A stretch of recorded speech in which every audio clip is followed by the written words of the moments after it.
Vontaze Burfict suspended for the remainder of the season, and this stemmed from a hit in Sunday's game against the Colts on the Colts' Jack Doyle.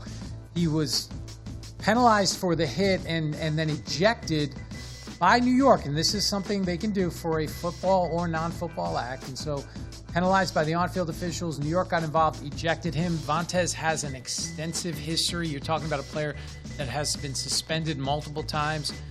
Missed the first 3 games of the 2016 season for a hit in the playoffs the previous year. Was suspended for 5 games in the 2017 season, reduced to 3.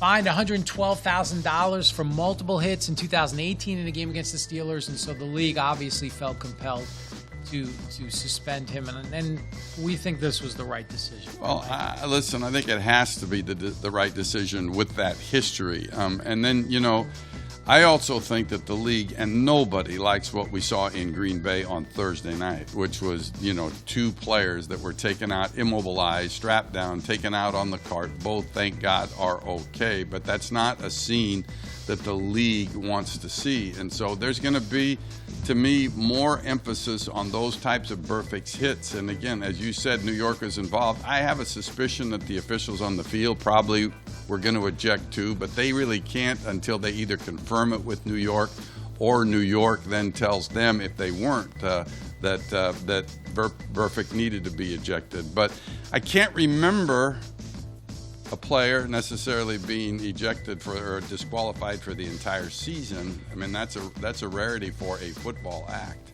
Yeah, you go back and you look at the history of the suspensions.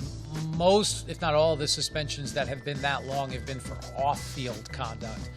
And you go back and think about the hit in 1986, and you remember this, Charles Martin, when he body slammed Jim McMahon. You know how many games he got for that? 2. If that happened today, you know how many games he would probably get? Yeah. He'd probably be gone for the season. So The NFL has come a long way when we talk about these player safety fouls and suspensions. And I think the league made a good decision, because this is a player with an extensive history. It was an illegal hit.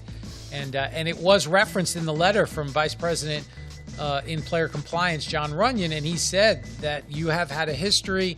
He had been previously warned in other fine letters and suspension letters, and obviously this led to the year-long suspension that we heard about today. And I think not only is it the right decision, but to me too, it is a decision that sends a message to every player in the NFL that they've got to stop on this, because with these helmet hits, because there have been too many, and you're looking at these potential devastating injuries. So, right decision by the league, all for it.